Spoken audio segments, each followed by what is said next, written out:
তাদের নৌকা প্রতীকও থাকবে। কিন্তু আওয়ামী লীগের ভোটের পার্সেন্টেজ আছে না, পার্সেন্টেজ তারা সিদ্ধান্ত নিয়ে বলে যে আমরা গোলাপ ফুল নিয়ে ভোট। তো গোলাপ ফুল নিয়ে ভোট করার পর তার কতটি সিট পেতে পারে, পার্সেন্টেজ কতটুকু পাবে? এনসিপির কতিপয় ছেলেরা আজকে যে ভাষায় যে কথাগুলো বলছে ভাবা উচিত।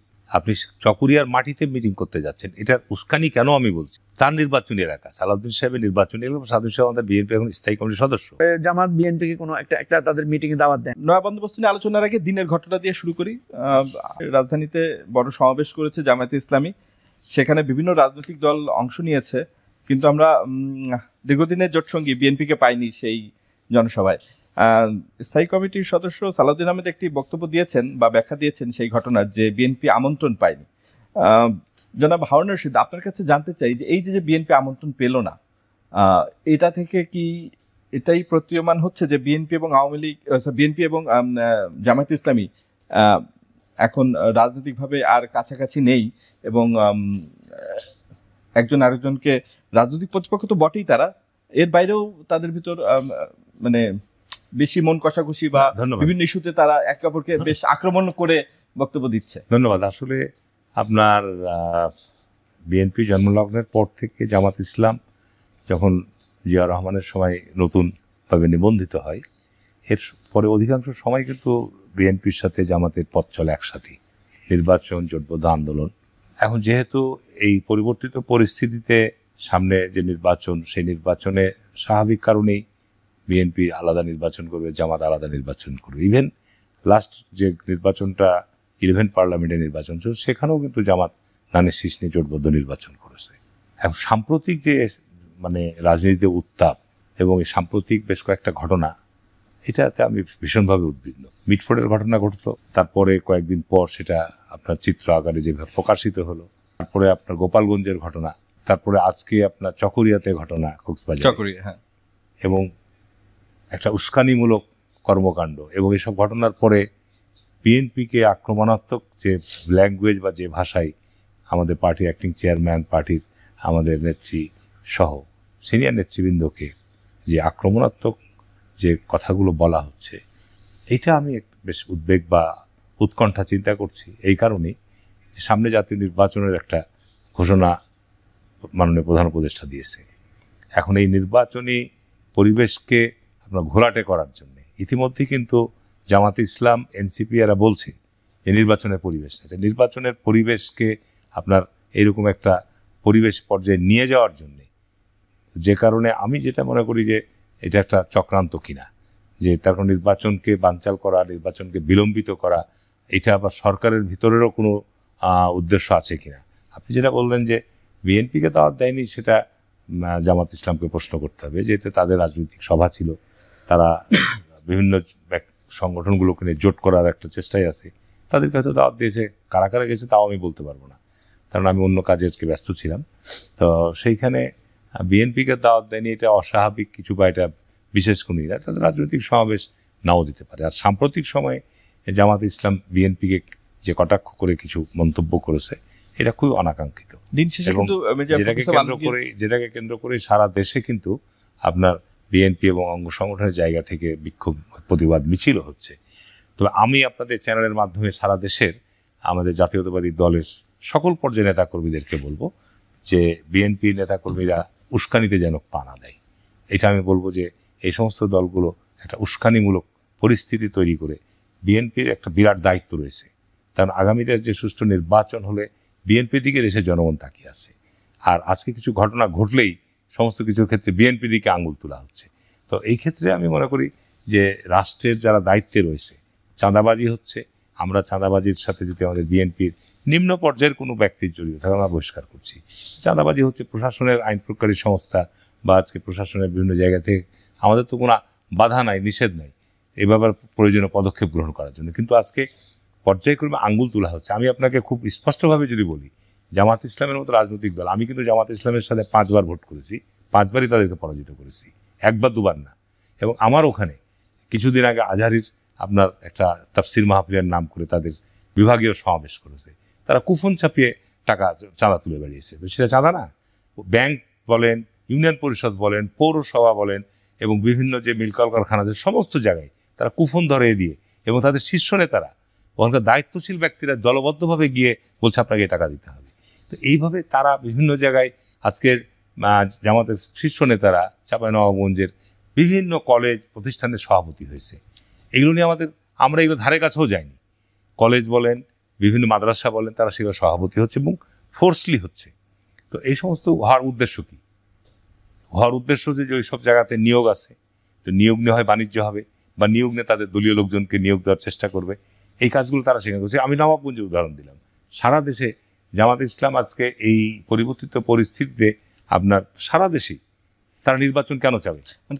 নির্বাচন যদি হয়, নির্বাচন হলে বাংলাদেশে 50 বছরে জামাতে ইসলাম তো জোটবদ্ধ নির্বাচন করেছে, এককভাবে নির্বাচন করেছে, কয়টা সিট পেয়েছে। কিন্তু এখন যদি নির্বাচন হয় কয়টা সিট, এই হিসাব নিকাশ তাদের কাছেও আছে।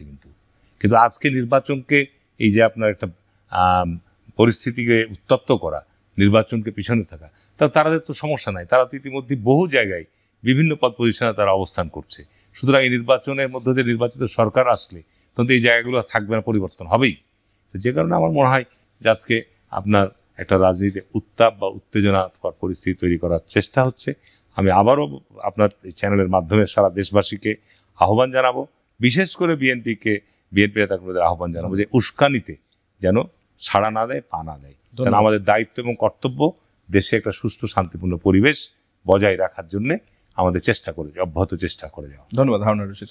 জনাব মুজিবুর রহমান মঞ্জু, বর্তমানে দেশের যে রাজনৈতিক অবস্থা, অনেক বিভেদের ছড়াছড়ি, তাতে আড়াল থেকে স্বৈরাচার পুলকিত হচ্ছে এমনটা অনেক সাধারণ মানুষ মনে করেন। আপনি কি তাদের ভুল বলবেন? না, এটা তো খুবই স্বাভাবিক। আমি তো মনে করি যে পুলকিত হওয়ার মতোই ঘটনা ঘটছে, যে ঘটনাগুলো একটার পর একটা ঘটছে, আমরা দেখতে পাচ্ছি। যেমন আজকে যেটা কক্সবাজারে হয়েছে, কক্সবাজারে যেটা হলো যে এনসিপির একজন নেতা উনি একটা বিরূপ মন্তব্য করেছেন বিএনপির একজন নেতাকে উদ্দেশ্য করে। তো এটাকে অনেকে বলছেন এটা শিষ্টাচারের প্রশ্ন বা ইত্যাদি ইত্যাদি। তো শিষ্টাচার বহির্ভূত আচরণ, এটা তো নতুন রাজনৈতিক বন্দোবস্তের ব্যাপারে তো আপনি যেটা বললেন আর কি, যে আমরা তো সবসময় চাই যে এটা না হোক। এবং আমরা এবি পার্টির পক্ষ থেকে কিন্তু স্পষ্টভাবে বলেছি, কেউ কাউকে হেয় করে কথা বলবেন না। আচ্ছা, ধরেন হেয় করে কেউ কথা বললো, তো সেটারও তো একটা প্রতিবিধান আছে, সেটা যেন আমি প্রতিবাদ করব, আমি আমার রাজনৈতিক বক্তব্য দিব। কিন্তু যেটা হয়েছে সেখানে এনসিপির মঞ্চ ভাঙচুর করা হয়েছে, তাদের উপরে, তাদের নেতাদের উপরে হামলা করা হয়েছে, এই ধরনের ঘটনা ঘটেছে।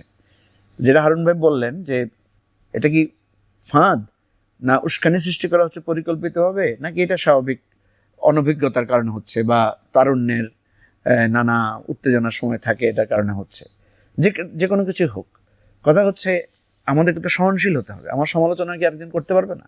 আমার বিরুদ্ধে কি কেউ বক্তব্য দিতে পারবে না? আমার দাবি থাকবে আমার সমালোচনা করবে, কিন্তু যাতে মানে এমনভাবে না বলুক যাতে আমার ফলোয়াররা হার্ট হয়, কষ্ট পায়। তো এখন আমরা যেটা দেখতে পাচ্ছি, একে অপরকে কিন্তু খুব বাজে ভাষায় কথা বলছে। আপনার দেখেন, গত সম্ভবত 29শে জানুয়ারি, আপনি হয়তো ওয়েবসাইট মানে ইন্টারনেট খুঁজলে পাবেন যে বিএনপির মহাসচিব কিন্তু ওই ইসলামী আন্দোলন বাংলাদেশ চরমোনাইয়ের অফিসে গিয়েছিলেন। সেখানে গিয়ে পীর সাহেবের সাথে দেখা করেছেন, এবং দেখা করার পরে ওনাদের একটা 10 দফা একটা স্বাক্ষর হয়েছে, একটা সমঝোতা স্বাক্ষর। সেখানে 7 নম্বর পয়েন্টে বলা আছে যে একদল আরেক দলকে হেয় করে কথা বলবে না। কিন্তু এই 2 মাস 3 মাসের যেতে না যেতে আমরা দেখলাম যে বিএনপির পক্ষ থেকে বলা হচ্ছে ওইটা একটা চরের দল। হ্যাঁ, আবার ওখান থেকে উনি বলছেন যে কেউ কেউ বলছে যে চাঁদা উঠে পল্টনে চলে যায়, লন্ডনে, নানা রকমের কথাবার্তা। এই যে একে অপরকে ইঙ্গিত করে আঘাত করে কথা বলার যে প্রবণতা, এই প্রবণতাটা দেখা যাচ্ছে রাজনীতিতে উত্তাপ তৈরি করছে। এবং যে কোনো উত্তাপ কিন্তু যে কোনো সময় একটা মানে সন্ত্রাসী কর্মকাণ্ডের দিকেও চলে যেতে পারে। তো এই ব্যাপারটা নিয়ে আমরা মনে করি, আমাদের যেটা রাজনৈতিক অবস্থান, আমরা মনে করি রাজনীতিতে আমাদের একে অপরের প্রতি রাজনৈতিক প্রতিদ্বন্দ্বিতা থাকবে, প্রতিযোগিতা থাকবে। আমরা আমাদের যুক্তি তুলে ধরবো, আরেকজনের রাজনৈতিক বয়ানের ব্যাপারে আমি কথা বলবো, এতে কোনো সন্দেহ নাই। কিন্তু ব্যক্তিকে উদ্দেশ্য করে যদি হেয় করে কথা বলা হয়, আমি যখন হারুন ভাইকে হেয় করে কথা বলবো, তখন হারুন ভাইও কিন্তু সুযোগ পাবে আমাকে হেয় করে কথা বলার। হারুন ভাইকে হেয় করলে হারুন ভাইয়ের লোকদের কাছে যেরকম খারাপ লাগবে, আমাকে হেয় করলে আমার লোকদের কাছেও তো খারাপ লাগবে, তাই না? তো এই জায়গাটায় আমরা দেখছি খুব অস্থিরতা, এবং এই অস্থিরতার একটা প্রধান কারণ হচ্ছে ক্ষমতার দ্বন্দ্ব। আমরা এখন যেটা দেখতে পাচ্ছি, দেখেন বিএনপি জামাত এতদিনের মিত্র, 25 বছর ধরে তাদের একটা জোট ছিল, এবং বিএনপি থেকে জামাতকে আলাদা করার জন্য হেন কোনো চেষ্টা নাই যেটা আওয়ামী লীগ করে নাই। নির্যাতন থেকে শুরু করে তাদের নেতাদের ফাঁসি দেয়া, দলের নিবন্ধন বাতিল করা, নানাভাবে জামাতকে প্রেশার করেছে, এবং একটাই ছিল যে তোমরা বিএনপি থেকে সরে আসো। কারণ আওয়ামী লীগ জানে যে জামাত বিএনপি থেকে সরে আসলে আওয়ামী লীগ জিতবে, ইজিলি ইলেকশনে ফেস করতে পারবে।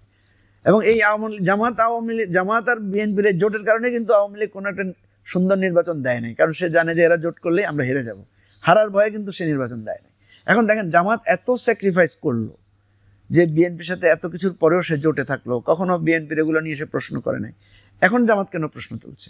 অন দি আদার হ্যান্ড বিএনপিকেও কিন্তু বহু বিরূপ মন্তব্য সহ্য করতে হয়েছে, যে তার রাজাকারদের প্রশ্রয়দাতা 71 নিয়ে প্রশ্ন করেছে। ইভেন খালেদা জিয়াকে এরকম বলেছে যে উনি জামাতের আমির। ঠিক আছে, তাহলে বিএনপি এত কিছু সহ্য করার পরও সে জামাতের সাথে সারা ছিল, একসাথে জোট করেছে, জামাতের আমির সেক্রেটারিকে উনি মন্ত্রী বানিয়েছে। তো এত কিছুর পরে এখন কেন বিএনপি জামাত থেকে আলাদা হয়ে গেল? যেমন বিএনপি সেদিন বলেছে যে জামাতের সাথে কোনো জোট হবে না, আবার আজকে জামাত বিএনপিকে কোনো একটা তাদের মিটিংয়ে দাওয়াত দেয়নি। আপনি হয়তো হারুন ভাই বলছেন এটা তাদের ব্যাপার, হ্যাঁ আমাদেরকেও দাওয়াত দেয়নি, কোনো অসুবিধা নেই।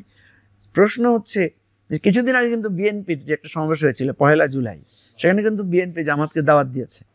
এবং এই যে একটু আগে আমি দেখলাম যে মির্জা ফখরুল ইসলাম আলমগীর সাহেব কিন্তু জামাতের আমিরকে দেখতেও গিয়েছেন, এবং জামাতের আমির যখন লন্ডন গিয়েছেন তখন উনি তারেক রহমানকে, বেগম খালেদা জিয়াকে দেখা করতে গিয়েছেন। তাহলে আপনাদের এই সুসম্পর্কের জায়গায় আপনারা সামনাসামনি যখন বসেন তখন তো বলেন না।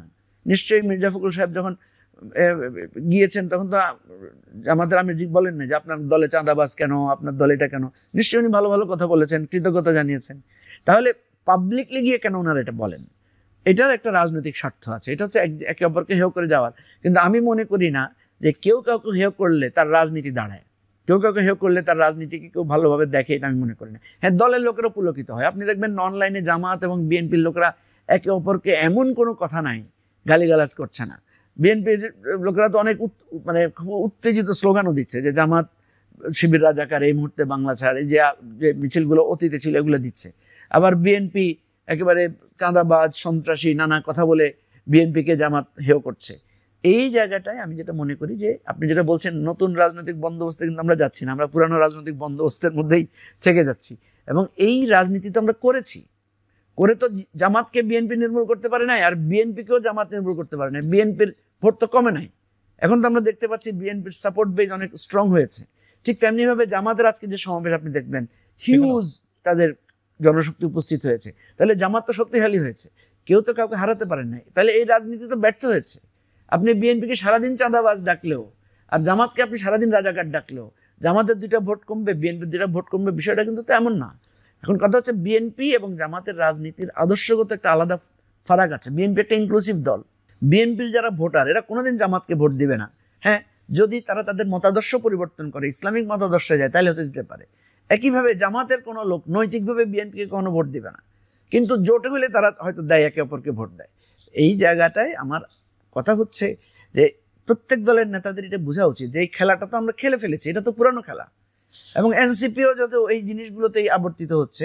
সুতরাং এই জায়গায় আমি মনে করি আমরা যখন কথা বলতে থাকবো, আপনারা যখন এগুলো বলবেন, আস্তে আস্তে হয়তো তাদের কাছে এই বুঝটা আসতে পারে।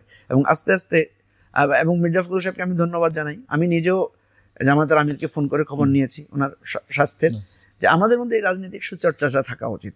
আদর্শগত বিরত থাকতেই পারে, সমালোচনা তো হতেই পারে। ধন্যবাদ।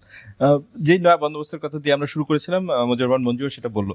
তো এই যারা নয়া বন্দোবস্তের কথা বলছে মানে সগর্বে আর কি, তারা কি আসলে ওই যে একটা পার্ট হয়তো মানে বিএনপিও কাউন্টার পার্ট, কিন্তু যারা নয়া বন্দোবস্তের কথা বলছে তারা কি আদৌ নয়া বন্দোবস্ত তাদের আচার আচরণে প্রকাশ পাচ্ছে? যে যেখানে মুজিবুর রহমান মঞ্জুর যথার্থই বললেন যে রাজনৈতিক সংস্কৃতি তো পরিবর্তন হয়নি, তাহলে নতুন করে রাষ্ট্র তৈরি করবে কি করে তারা?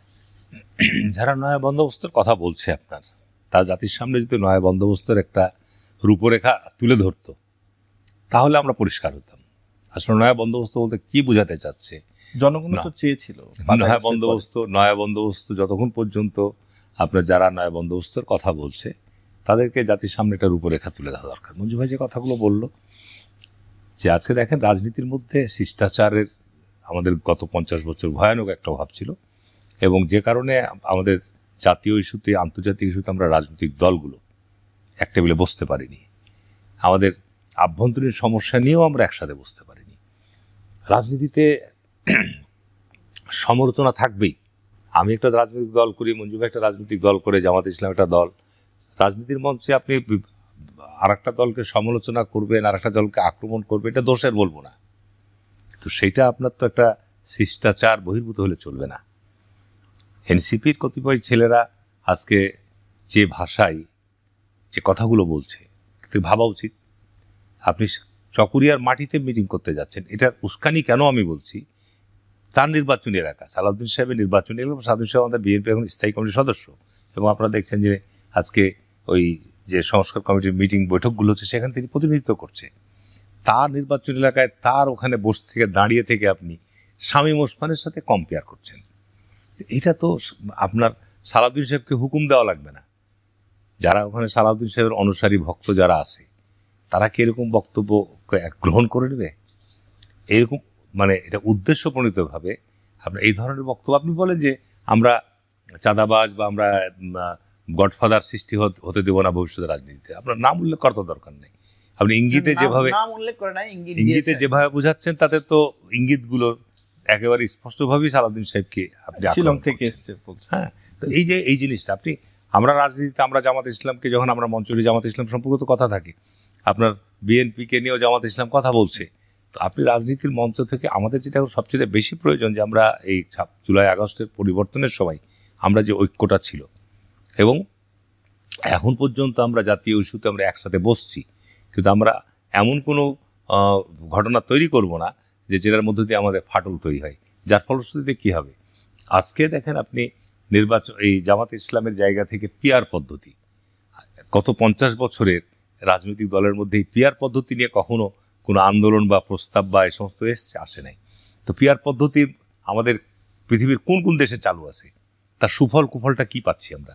পার্শ্ববর্তী আপনি নেপালই দেখেন না কেন, নেপালের রাজা মরে যাওয়ার পর এই গত 10 বছরে নেপালে আপনার 9 বার সরকার চেঞ্জ হয়েছে। তা আজকে যারা জেনে শুনে আজকে কথাটা বলছে, কাজ করেন, আপনার দেশে গণতন্ত্রই তো আমরা চর্চার মধ্যে যেতে পারিনি। আমরা গত 50 বছরে ধারাবাহিকভাবে আমরা রাজনৈতিক কোনো চর্চার মধ্যে যেতে পারিনি। আমরা ভোট ব্যবস্থাকে আধুনিকায়ন করতে পারিনি। আমরা ভোট ব্যবস্থার মধ্যে বিশ্বাস অবিশ্বাসের দ্বন্দ্বের মধ্যে দিয়ে আমরা পার করেছি। তা আপনি এখন পিয়ার চাষে সে ধরে নেন যে এখানে পিয়ার প্রথা আমরা চালু করলাম, তো এখানে পিয়ার প্রথা চালু করলে আপনার আওয়ামী লীগের সময় নাই, নিষিদ্ধ, তাদের নৌকা প্রতীকও থাকবে না, কিন্তু আওয়ামী লীগের ভোটের পার্সেন্টেজ আছে না, পার্সেন্টেজ তারা সিদ্ধান্ত নিয়ে বলে যে আমরা গোলাপ ফুল নিয়ে ভোট করব। তো গোলাপ ফুল নিয়ে ভোট করার পর তার কতটি সিট পেতে পারে, পার্সেন্টেজ কতটুকু পাবে? তাহলে আপনি এখানে আওয়ামী লীগকে প্রোটেক্ট করতে চাচ্ছেন, আবার পিয়ার পদ্ধতিতে আওয়ামী লীগকে আপনি রাজনীতিতে প্রবেশ করার পথ তৈরি করে দিচ্ছেন। তো এই জিনিসগুলো কিন্তু খুব মানে আমি জামাত ইসলামকে আমি সমালোচনা করে বলবো না। জামাত ইসলামের দীর্ঘ তাদের 70-80 বছর জন্মলগ্নের পর থেকে তাদের রাজনৈতিক যদি বিশ্লেষণে যাই আমরা, তো দেখবেন আপনি যে পাকিস্তান সৃষ্টির বিরোধিতা করেছে, বাংলাদেশের মুক্তিযুদ্ধের সময় বাংলাদেশ সৃষ্টির বিরোধিতা করেছে, বাংলাদেশে গণতান্ত্রিক আন্দোলন হয়েছে এরশাদের সময়, আমরা যখন সমস্ত দল ঐক্যবদ্ধ, সেই সময় বিএনপি জোটের যুগপৎ আন্দোলন হয়েছে, সেই সময় এরশাদের অধীনে নির্বাচনে গিয়েছে। অর্থাৎ তাদের ঘোষণার সাথে তাদের কাজের মিল নেই। তো এখন বিষয়টা হচ্ছে যে আপনাকে বাংলাদেশকে যত দ্রুত সম্ভব, এখন আমরা সংকটের মধ্যে আছি, যত দ্রুত সম্ভব নির্বাচনী মাঠে আপনাকে নির্বাচনী ট্র্যাকে বাংলাদেশকে নিয়ে যাওয়া দরকার। যদি আপনি এটাকে বিলম্বিত করেন, সংকট আরও বাড়বে, এবং কোনোভাবেই একটা আপনার গোপালগঞ্জের ঘটনার জন্য সেখানে কারফিউ দিতে হচ্ছে, তো সারা দেশে বিএনপিকে আপনি উস্কানি দিবেন, আর আমরা এখনো পর্যন্ত যুদ্ধ ধরে আছি। যদি বিএনপিকে নির্বাচনের জন্য আবার আন্দোলন করতে হয়, বিএনপিকে যদি আবার রক্ত দিতে হয়, তো দেশের অবস্থাটা কোথায় যাবে? আপনার ইকোনমির অবস্থা কোথায় যাবে? হাজার হাজার লক্ষ লক্ষ কোটি কোটি মানুষ এখনো বেকার, এগুলো দিকে সরকারের কোনো চিন্তা নাই। সুতরাং আমি মনে করি যে আজকে বাংলাদেশকে যত দ্রুত সম্ভব নির্বাচনের ট্র্যাকে নিয়ে যাওয়ার জন্য আপনার ঘোষণা দেওয়া দরকার। তাহলে আমি মনে করি যে বাংলাদেশের যে অস্থিরতা তৈরি হচ্ছে, এই অস্থিরতা আপনার। মুজিবুর রহমান মঞ্জু, আপনার কাছে জানতে চাই যে সংস্কার ইস্যুতে আপনি তো নিয়মিত মানে ঐকমত্য কমিশনের বৈঠকে যান। জুলাই মাস আজকে শেষের দিকে, আর বেশি দিন নাই, 1 সপ্তাহ 10 দিন আছে। তো 16 জুলাই তো আমরা ডেডলাইন মিস করেছি, এখন জুলাই মাসের ব্যাপার আছে। আপনার কি মনে হয় যে জুলাইয়ের মধ্যে জুলাই সনদ দেওয়া সম্ভব হবে? এটা তো একটা বড় রাজনৈতিক দলিল হবে বলে আমরা মনে করেছিলাম রাষ্ট্র নতুন রাষ্ট্র হ্যাঁ, এখন ব্যবস্থা এখন তো এখন অনেকগুলো আলোচনা প্রায় কনক্লুশনের পর্যায়ে এসে গেছে। কিন্তু সময় তো একেবারে খুব আমরা যেটা পরামর্শ দিয়েছি কমিশনকে, ঐকমত্য কমিশনকে, যে আপনারা একটা জুলাই সনদ ড্রাফট করে ফেলেন, কারণ আপনারা তো এক ধরনের কনসেনসাস দেখেছেন। তো ওনারা যেটাকে এই সব কিছু মিলে ওনাদের কাছে যেটা মনে হবে যে যেটা থাকা দরকার মনে করেছেন ফাইনালি আলোচনায়, সেটাকে নিয়ে ওনারা একটা ড্রাফট মানে এটা খসড়া জুলাই সনদ একটা দাঁড় করানোর পরে প্রত্যেকটা জায়গাতে কে কি বলছে, যেটা প্রফেসর ইউনূস বলেছিলেন যে যেটার সাথে যারা একমত তারা বলবে আমরা এটার সাথে একমত, যারা বলবে একমত না তাদের সেভাবে আসবে। কিছু কিছু জায়গায় তো একমত হয়েছি আমরা। তো এখন এই জায়গায় এসে সরকারের কাছে দুইটা অপশন থাকবে। একটা হচ্ছে যে সে মানে কারো দ্বিমত সত্ত্বেও এটাকে অ্যাপ্লিকেশনে চলে যাবে, আর যদি কারো দ্বিমত স্ট্রং হয়, ওনারা যদি মনে করেন যে না আমরা এটা অ্যাপ্লিকেশনে যেতে পারবো না, তাহলে এটা পাবলিক ওপিনিয়ন নেওয়া যেতে পারে, যে যেহেতু এখানে রাজনৈতিক দলগুলো একমত হতে পারে না, আমরা একটা পিপলদের ওপিনিয়নটা আমরা জানবো যে এটা কীভাবে হতে পারে। যেমন এখন যে জটিলতাটা তৈরি হয়েছে একটা ফান্ডামেন্টাল ইস্যু নিয়ে, যেটা শুরুতে সেভাবে ছিল না, সেটা হচ্ছে আপনার ইলেকশন পদ্ধতিটা কীরকম হবে। আমরা পিআর পদ্ধতি এবং আপনার যে এখন যে পদ্ধতিটা আছে ফার্স্ট পাস্ট দি পোস্ট, এই দুইটার মধ্যে আমরা মনে করেছি যে পিআর পদ্ধতিটা বেটার। কিন্তু আমরা যখন কমিশনের সাথে আলোচনা করেছি তখন কমিশন আমাদেরকে বোঝানোর চেষ্টা করেছেন যে এখনই ফার্স্ট পাস্ট দি পোস্টটা যদি আমরা করতে যাই তাহলে এটা মানুষের কাছে বোধগম্য নাও হতে পারে। দ্বিতীয় হচ্ছে যে কোনো দল সুনির্দিষ্টভাবে একটা সংখ্যাগরিষ্ঠতা না পেলে একটা জটিলতা তৈরি হয়ে যেতে পারে। তো এই কারণেই পরে ওনারা আমাদেরকে কনভিন্স করেছেন যে ঠিক আছে আমরা আপার হাউস যেটা থাকবে, যদি দুইটা পার্লামেন্ট হয় আপার হাউসে আমরা পিআরটা করি, আর লোয়ার হাউসে পিআরটা না থাকে, আগের পদ্ধতিটা থাকবে। এটাতে আমরা কিছুটা সম্মত হয়েছিলাম। কিন্তু বিএনপি দেখা গেল যে আপার হাউসেও বিএনপি পিআর করতে চাচ্ছে না, বিএনপি এটার ব্যাপারে নারাজ। ফলে এখন দেখা যাবে যে হয়তো বিএনপি তার যে একটা মৌলিক দাবি ছিল আপার হাউস করার বা দুইটা হাউস করার, বিএনপি সেখান থেকেও হয়তো কুইট করতে পারে। তো এই জায়গাগুলোতে আমরা যেটা মনে করি জুলাই সনদটা মোটামুটি একটা শেপে এসেছে। এখন ঐকমত্য কমিশন এই ব্যাপারে যদি একটা ঘোষণা দেয় এবং এরপরে তারা যদি বিএনপির সাথে বা অন্যান্য দলের সাথে নেগোশিয়েট করে যে দেখেন আপনারা হয় এটা অ্যাকসেপ্ট করে নেন, বেশিরভাগ দল এটা চেয়েছে, এটা অ্যাকসেপ্ট করে নেন, আদার দেন আমরা এই কয়েকটা বিষয়ে আমাদেরকে রেফারেন্ডামে যেতে হবে, এই ধরনের প্রসেসও হতে পারে। আবার এমনও হতে পারে যে কিছু কিছু বিষয় যেগুলোতে আমরা একমত হয়েছি এগুলো আমরা অ্যাপ্লাই করব, যেগুলোতে আমরা একমত হই নাই সেগুলো আমরা পার্লামেন্টে রেফার করব, সেখানে আমরা এটা নিয়ে ফাইট করব, সেখানে কথা বলবো, যার যার দলের এই বক্তব্যটা তুলে ধরবো। দেখেন এখানে যতগুলো বিষয় এসেছে ম্যাক্সিমাম বিষয়ে বিএনপির 31 দফার মধ্যে আছে। বিএনপি 31 দফায় বিস্তারিত লিখে নাই। যেমন বিএনপি বলেছে প্রধানমন্ত্রী, আইন বিভাগ, বিচার বিভাগ, রাষ্ট্রপতির ক্ষমতার ভারসাম্য আনয়ন করবে। তো ভারসাম্য আনয়ন করতে হলে আপনাকে তো কীভাবে করবেন, এখন তো আমরা এটা নিয়ে আলোচনা করছি। আমরা যখনই ভারসাম্য আলোচনা করতে যাচ্ছি বিএনপি বলছে যে আমরা প্রধানমন্ত্রীর ক্ষমতা হ্রাস করতে চাচ্ছি, আমরা এক্সিকিউটিভের পাওয়ারকে কমিয়ে দিতে চাচ্ছি। তো ভাই এক্সিকিউটিভ পাওয়ার ভারসাম্য মানেই তো সেটা, ভারসাম্য মানে আপনার হয়তো ক্ষমতা বেশি আমার একটু কম, তাহলে আপনার থেকে কিছু ক্ষমতা আমাকে ডেলিগেট করতে হবে, তাহলে তো ভারসাম্য হবে। তাহলে তো বিএনপির এই 31 দফার যে মূল কথা তার সাথে তো বিএনপি এক্সিকিউশনে গিয়ে মিলছে না। সেজন্য আমরা বিএনপিকে বলছি যে এখানে প্রত্যেকটা জিনিস আপনাদেরই কথা, আপনারা বলেছেন 70 অনুচ্ছেদ আপনারা সংশোধন করুন, কিন্তু কী কী করবেন সেটা বলেন নাই। তাহলে এখানে এটা আলোচনা হচ্ছে। আপনারা বলেছেন দ্বিকক্ষ বিশিষ্ট পার্লামেন্ট হবে, দ্বিকক্ষ বিশিষ্ট পার্লামেন্ট কীরকম হবে ডিটেলস বলেন নাই, এখানে ডিটেলস আলোচনা হচ্ছে। আপনারাই বলেছেন বিভাগগুলোকে দায়িত্বপূর্ণ করতে হবে, সেজন্য আমরা বলছি যে আইন বিভাগ যে আপনার দুদকের নিয়োগ, নির্বাচন কমিশনের নিয়োগ, পিএসসির নিয়োগ, এগুলো একটা কমিটির মধ্য দিয়ে হবে। তাহলে প্রধানমন্ত্রী যে একচ্ছত্রভাবে নিজস্ব লোক নিয়োগ দেন সেই জায়গাটা থেকে প্রধানমন্ত্রীকে বিরত রাখা যাবে এবং মানুষও দেখবে যে প্রতিষ্ঠানগুলো শক্তিশালী হচ্ছে। এই জায়গায় আমার কাছে মনে হয় জুলাই কি আমরা পারবো জুলাই সনদ, আপনার কি মনে হয়? আমার মনে হয় 5 আগস্টের মধ্যে পারা উচিত। ধন্যবাদ মঞ্জুর রহমান মঞ্জু। হারুন রশিদ, আপনার কি মনে হয়? দুটা প্রশ্ন, সেটা হচ্ছে যে ঐকমত্য কমিশন যে সরকার ইস্যুতে জুলাই সনদ তৈরি করবে সেটা কি কোনো কারণে আপনার মনে হচ্ছে যে সেটাকে এই যে যদি রেফারেন্ডাম নিতে হয় জনগণের তাহলে তো এটা লেন্দি হয়ে যাবে, সেটা নির্বাচনকে প্রভাবিত করবে কিনা জুলাই সনদের ব্যাপারে?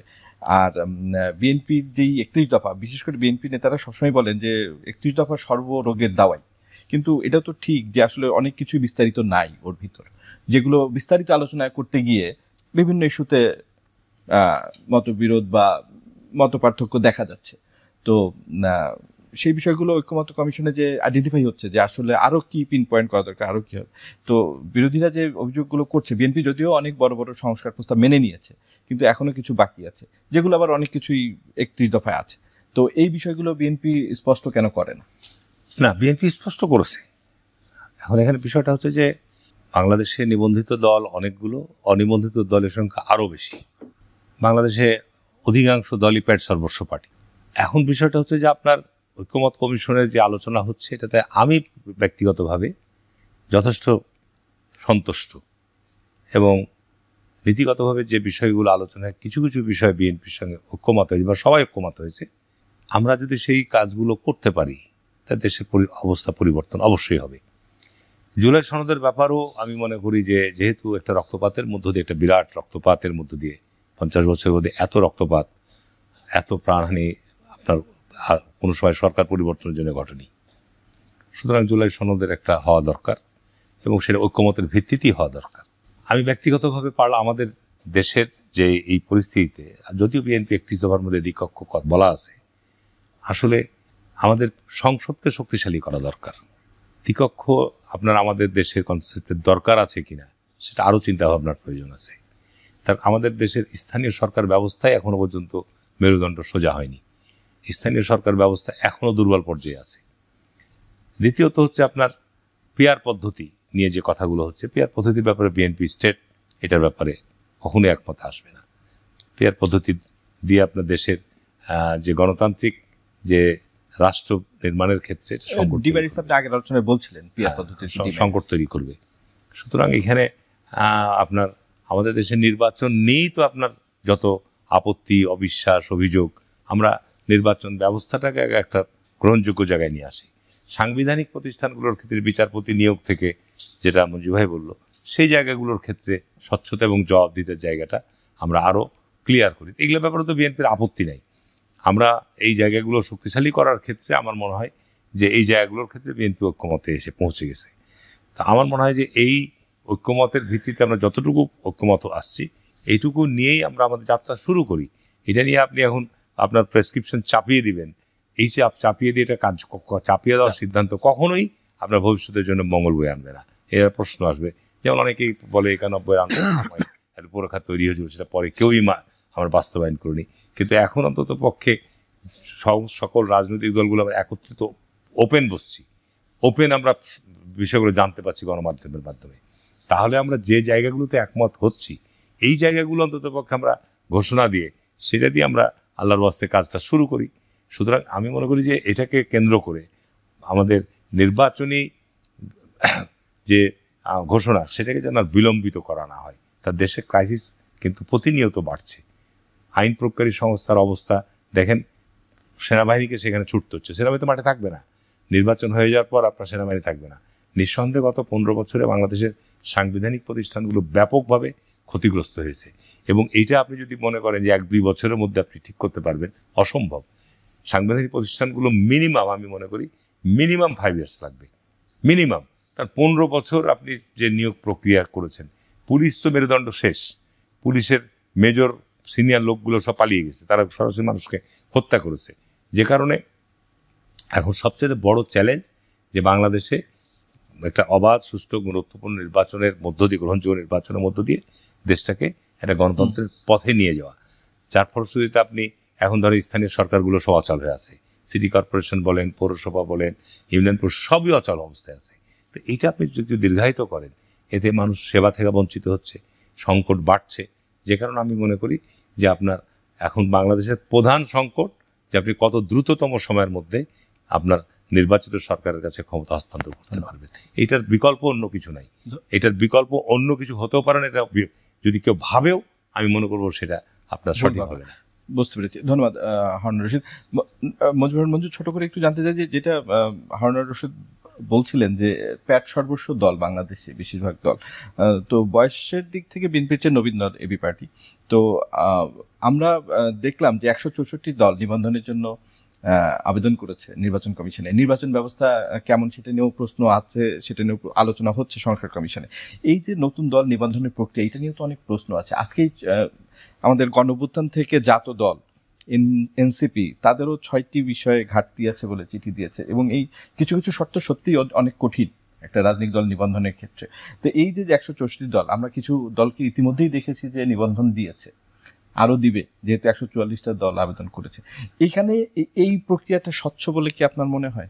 না না, এই প্রক্রিয়াটা মোটেও স্বচ্ছ না, এবং প্রক্রিয়াটাই আর এরকম যে এটা সরকার এটাকে ম্যানিপুলেট করতে পারে, যেটা শিকার হয়েছে আমরা। কারণ আমরা কিন্তু দীর্ঘ 1 বছর ধরে কাজ করে, এখানে সংস্কারের কি হবে? আমরা দীর্ঘ 1 বছর ধরে কাজ করেছি, এটা কিন্তু সংস্কারের কোনো ছোঁয়া সেখানে পড়ে নাই। কেন? কারণ আমরা এত কষ্ট করে নিবন্ধন পেয়েছি, এত ফাইট করেছি, নানাভাবে চেষ্টা করেও যখন আমাদেরকে বঞ্চিত করা হয়েছে, আমরা আদালতে গিয়েছি, আদালতে গিয়েও আমরা ন্যায় বিচার পাই নাই। এই অভ্যুত্থানের পরে আদালত যখন রিশিডিউল হয়েছে তখনই আমরা আইনগতভাবে কিছুটা ন্যায় বিচার পেয়েছি।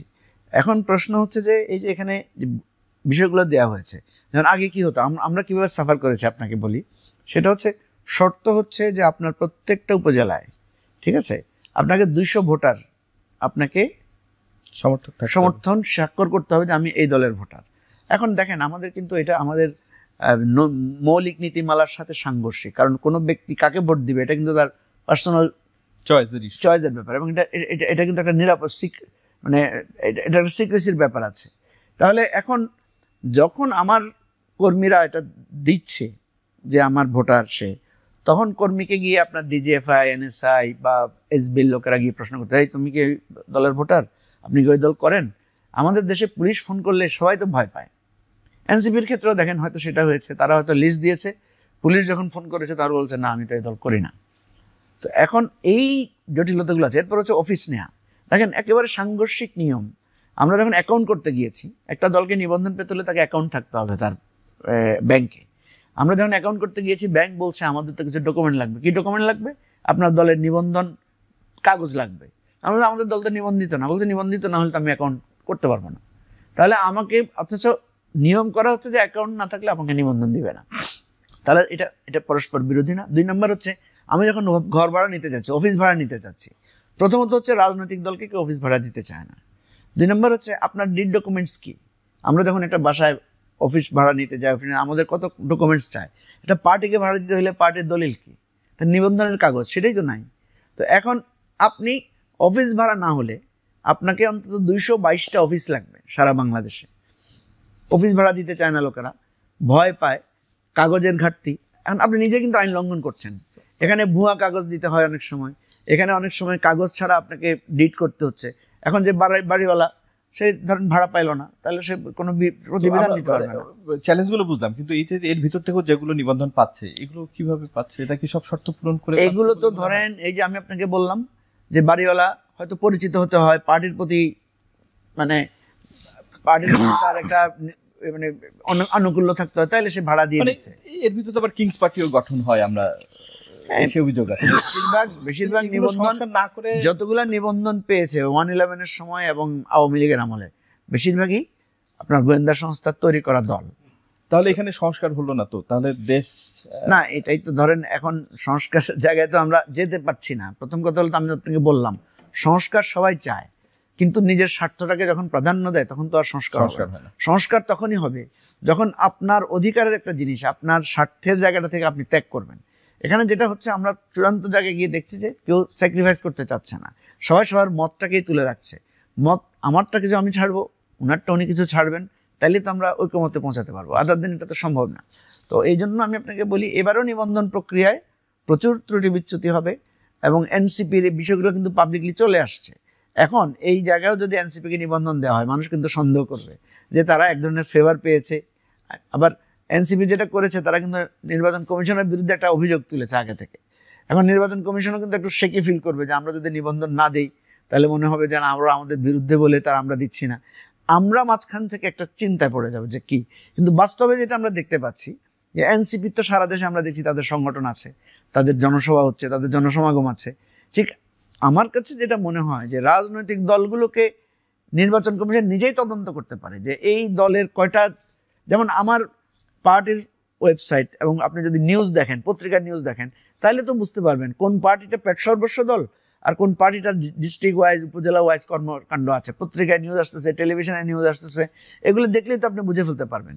সুতরাং নিবন্ধনের জন্য এই জায়গাগুলোকে যদি ফোকাস করা হয় যে কার্যকর সক্রিয় দল কোনগুলো, এগুলো আমরা পত্রিকা দেখে আমরা লোকালি মনিটর করব, লোকাল নির্বাচন অফিস আছে তাদের কাছ থেকে রিপোর্ট দিব, তাহলে কিন্তু হয়ে যায়। এখন ধন্যবাদ। যেহেতু আপনি সরকারের পক্ষে রিপোর্ট নেন, তখনই এই সমস্যাটা হয়। জনাব হারুনুর রশিদ, আওয়ামী লীগের 15.5 বছরে বিএনপি অনেক হত্যা গুমের শিকার হয়েছে, মানবাধিকার লঙ্ঘনের ঘটনা ঘটেছে অসংখ্য।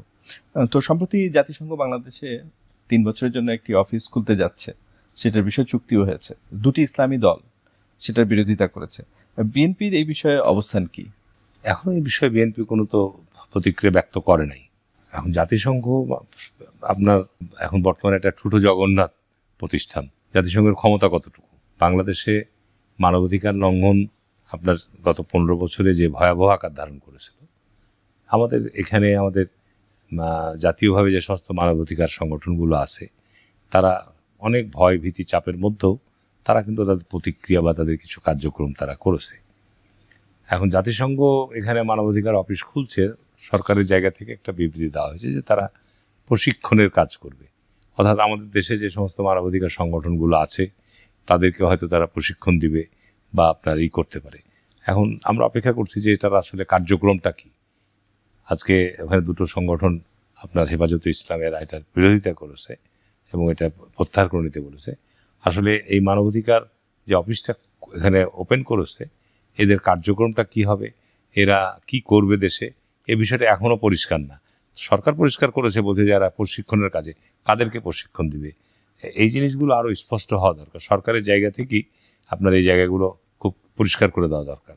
তার কারণ যাদের জায়গা থেকে এটা উদ্বেগ প্রকাশ করা হয়েছে, সুতরাং সেটাকেও আমলে নিতে হবে। ধন্যবাদ।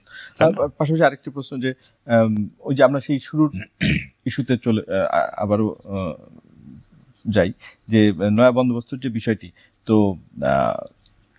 পুরনো খেলার নতুন খেলোয়াড় হতে চান না অনেকে। বিএনপি তো অনেক পুরনো দল, তারা 2-3বার দেশ পরিচালনা করেছে।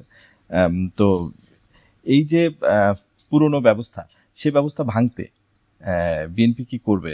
মানে যেহেতু আমরা আলোচনার একদম শেষের দিকেই আছি, 31 দফা, জুলাই সনদ, যেটাই হোক না কেন, যেহেতু বিএনপি অনেকেই বলেন সম্ভাব্য সরকারি দল, তো বিএনপির কাছ থেকে নিশ্চয়ই নতুন বাংলাদেশ কি আমরা পাবো?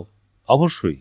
আপনার বিএনপি 2006 সালে মানে আপনার ক্ষমতাচ্যুত হওয়ার পর অনেক লেভেলের মধ্য দিয়ে যে -2 ফর্মুলার মধ্য দিয়ে আপনার সে সময় যে কার্যক্রম ছিল, পরবর্তীতে বিএনপিকে মাইনাস করে আপনার 15টা বছর একটা একদলীয় শাসন বাংলাদেশে প্রতিষ্ঠা হয়েছিল।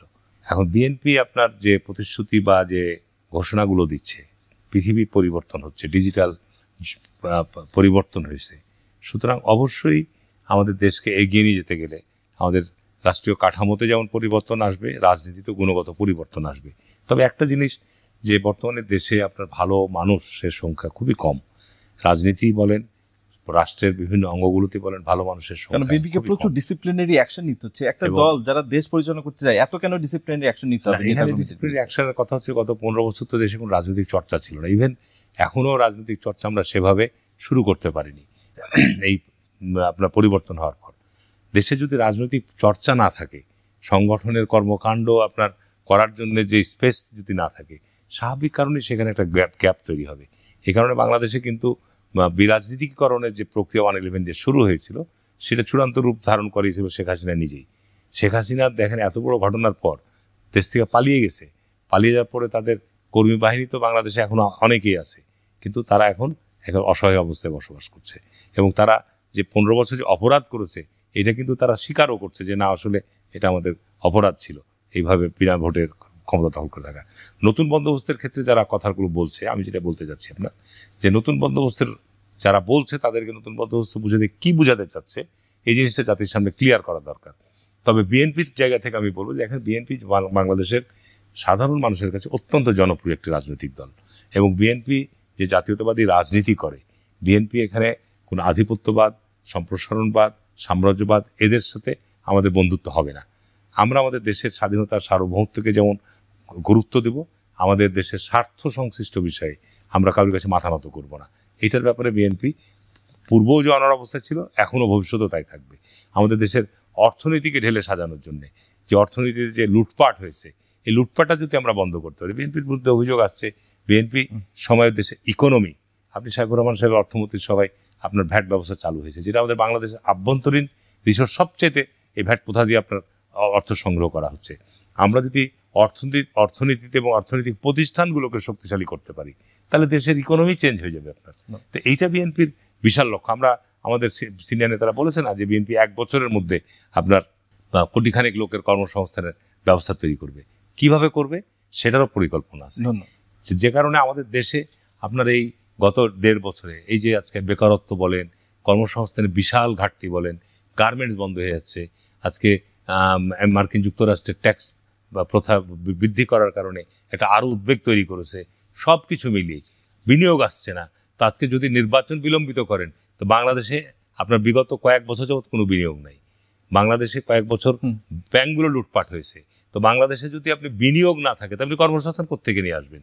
বাংলাদেশে এই জায়গাগুলোর জন্য আমি বারবার বলছি যে সরকার যেন তার জায়গা থেকে না সরে যায় নির্বাচনের ব্যাপারে, এবং অন্য কোনো খেলার মাথার মধ্যে চিন্তা থাকে, এগুলো যেন সরকার বন্ধ করে। তার কারণ আমাদের কাছে যে পরিষ্কার যে আজকে এনসিপি কে সরকার পিছন থেকে ব্যাকআপ করছে কিনা।